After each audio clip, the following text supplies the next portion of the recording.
Vuelvo a la ciudad de Bogotá con Alirio Uribe Muñoz, congresista colombiano por el partido Polo Democrático. Señor representante de la Cámara, ¿qué opina usted de que el gobierno nacional haya revelado esta cifra? ¿Usted cree que es un tope que está poniendo el gobierno nacional, quizás una exigencia mínima de ese número de armas, que sean por lo menos 14.000 armas? Bueno, mira, yo pienso que, como dice Naciones Unidas, el dato oficial solo se sabrá al final. Yo llamo la atención en que el retraso desde la entrega de armas, desde mi punto de vista, no se da por las FARC. Naciones Unidas tampoco tenía los sitios de ubicación que tenía que tener a la zona de ingreso de las zonas veredales, tampoco tenían listos los containers. En las zonas veredales, cuando uno llegaba allí, lo que había era un potrero pues lleno de árboles, etcétera. Es decir, hay un retraso absoluto. Lo importante es que ya 6.900 guerrilleros están allí, guerrilleras.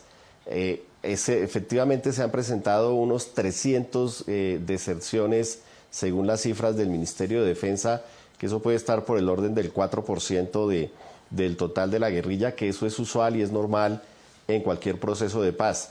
Yo lo que diría es que hay que cumplirle al proceso, en el sentido de terminar de adecuar estas zonas e igualmente en adelantar lo más ágil posible los procesos de reinserción económica, los procesos de salud. Ese tema de la salud es vital. Ha habido guerrilleros que se han enfermado y cuando los llevan al hospital de la zona, pues los capturan porque obviamente no pueden estar por fuera de la zona veredal, no están los permisos. Es decir, ahí hay problemas alimentarios, problemas de agua potable, problemas de ingreso para las propias autoridades, incluso para llevar los materiales para las construcciones por el mal estado de las carreteras. Entonces creo que el proceso de dejación de armas es un proceso complejo, no solamente es la entrega de las armas, sino es todos los componentes que tienen los acuerdos para posibilitar precisamente que esos guerrilleros jamás vuelvan a tomar las armas. Yo llamaría la atención también a los colombianos de que miremos que ya no hay ataques a la infraestructura, que no hay afortunadamente soldados muertos, policías muertos. El hospital militar hoy está dedicado para atender accidentes de moto. No hay civiles afectados por la violencia que históricamente se producía en el conflicto entre las FARC y las tropas oficiales. Entonces yo creo que hay que presionar, obviamente, para que se cumplan los plazos y para que se implementen estas zonas a cabalidad. Senador Eber Bustamante, el profesor Restrepo interpretaba que esta cifra que había entregado el Ministerio de Defensa y también la entregó el presidente Juan Manuel Santos, de ese inventario de 14.000 armas en poder de las FARC, era un tope que le estaba poniendo el gobierno a las FARC. ¿Usted qué opina? Creo que hay varias inconsistencias. Lo que he leído es que el gobierno nacional habla de 14.000 fusiles. Quiere decir que hay otro tipo de armas todavía en poder de las FARC. Y sería muy importante para Colombia que la misión de las Naciones Unidas aclarara qué otro tipo de armamento está todavía en poder de las FARC. Porque se trata justamente de que se entregue la totalidad del armamento, no únicamente los fusiles. Yo creo que supongo que el gobierno cuenta con muy variadas fuentes de información, las fuentes de inteligencia, las fuentes de infiltración que tiene dentro de las FARC, la información que recibe de la población, de tal manera que este es un dato parcial y no muy confiable. Lo que sí se demuestra con el proceso es que no solo hay un atraso, sino un verdadero incumplimiento y que las partes tienen que aclarar qué es lo que está sucediendo, porque frente a la expectativa que tenía el país, el hecho de que hasta este momento hayan entregado apenas 140 fusiles no se corresponde con la expectativa que tenían los colombianos. Esto es lo que incrementa la desconfianza de los colombianos. Y déjeme decirle dos temas adicionales, Jefferson. En la medida en que los guerrilleros ya están concentrados, hay dos asuntos que valdría la pena sobre ellos interpelar al propio gobierno, a las FARC y a las Naciones Unidas.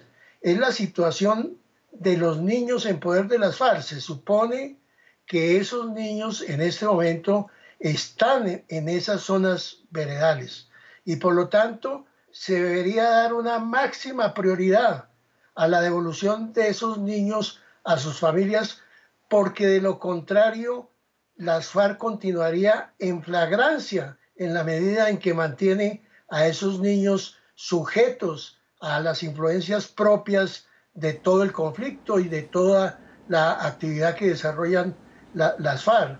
Me parece que el señor fiscal general dejó claro la situación, Sí, senador. que se trataría, para finalizar, de un delito continuado. Por eso, y en la medida en que se trata de un asunto tan delicado y en tanto están concentrados, valdría la pena aclarar definitivamente la situación de los niños.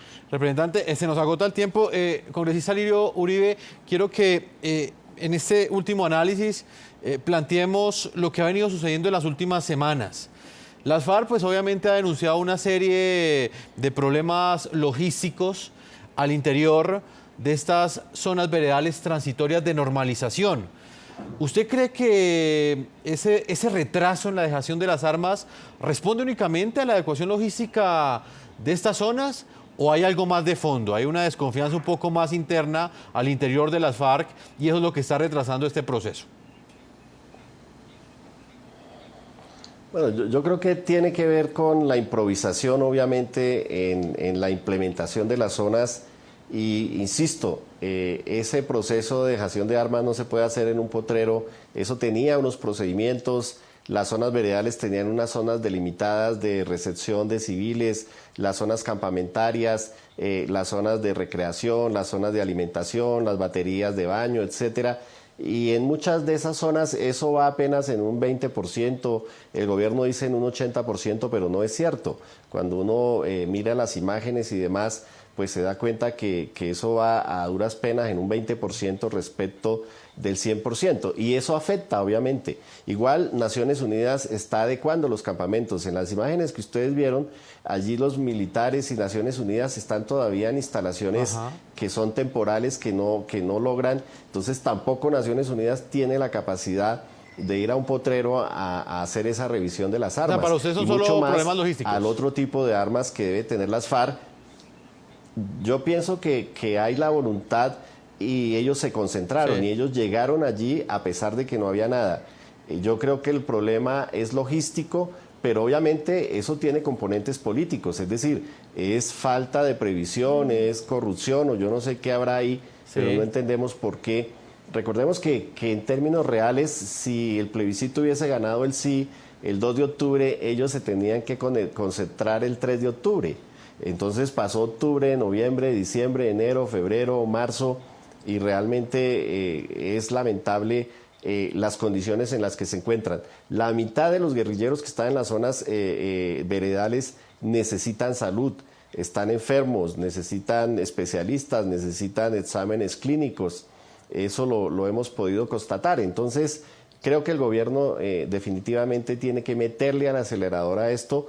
Creo que la carta que sacó Naciones Unidas de los retrasos, la respuesta del gobierno, pues reflejan que efectivamente es más de parte del Estado el incumplimiento que de parte de las FARC. Senador Bustamante, ¿usted qué opina? ¿El incumplimiento es más por parte del gobierno o por parte de las FARC? Yo diría que de ambas partes. El gobierno no tenía la capacidad, la logística, la infraestructura, pero también en el caso de las FARC es un asunto de voluntad. Mire, tomemos como referencia procesos anteriores. Uno de ellos yo participé en el año 90. Sí, allí hubo una decisión de entregar las armas y las entregamos al día siguiente. Estuve yo 2 meses recorriendo el mundo para conformar una comisión internacional para entregarle las armas, porque el gobierno tenía dificultades para armar esa comisión. Armamos la comisión, vinimos y le entregamos las armas. Mire, a estas alturas, las mayorías en el Congreso que apoyan al gobierno a través del mecanismo inconstitucional del Fast Track, ya le dieron todas las garantías a las FARC y aprobaron la Jurisdicción Especial de Paz, incorporaron el acuerdo del bloque de constitucionalidad. Entonces las FARC están en la obligación, debería de dar una demostración a los colombianos de que está dispuesto a entregar las armas. Y eso lo podría hacer de un día para otro, facilitando las cosas. Yo no entiendo por qué tanta demora. Primero, durante un periodo de 6 meses, el 30%, luego el 30% y luego el 40%. Yo creo que así como vamos, se va a terminar el año y no van a entregar las armas. Esto es sumamente grave y hay que interpelar tanto al gobierno como a las FARC y a la propia misión de las Naciones Unidas. Ever Bustamante, del Partido Centro Democrático, muchas gracias por habernos acompañado. Muchas gracias, Jefferson, lo mismo que a todos los televidentes y al doctor Alirio Uribe. Doctor Alirio Uribe, congresista colombiano por el Partido Polo Democrático, representante de la Cámara. Como siempre es un gusto tenerlo aquí en el programa La Noche. Gracias, Jefferson. Un saludo a los televidentes y también al senador Bustamante.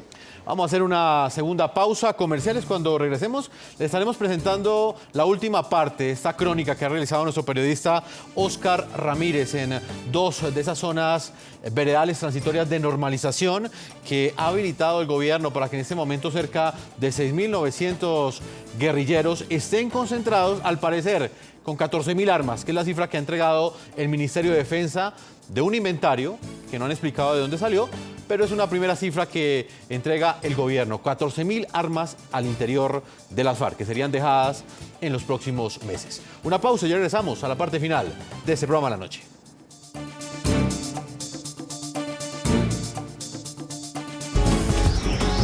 Ya regresamos con La Noche.